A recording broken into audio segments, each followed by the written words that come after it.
In your country, what are the issues faced when it comes to the issue of marginalization of your people, and what is the consequences that it has on your people?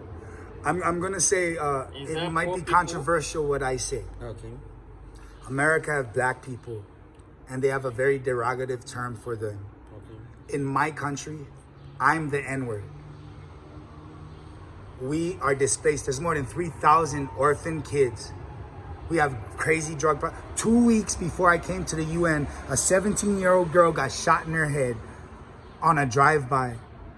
They took our culture out of us and sold us their dysfunction. And I just want to stop here with the complaining, because this is where we have the challenge to overcome. Do we accept what they give us, or do we wake up and make a new decision? Because ultimately, we comply to their oppression.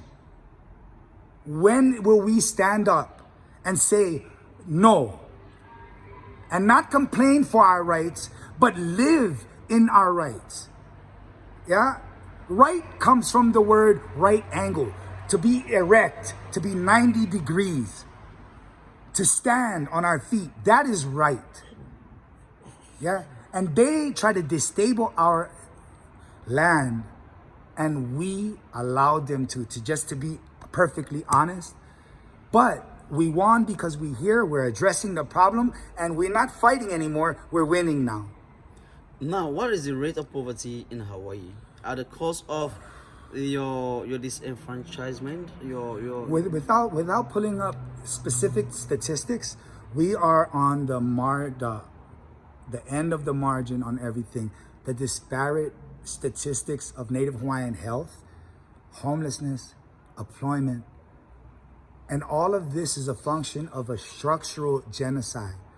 Do you know, in my lands, 1920, America said, if you are 50% Hawaiian or more, you can have lands. If you're 50% or less, you cannot have lands. This is called neo-apartheid within our own people.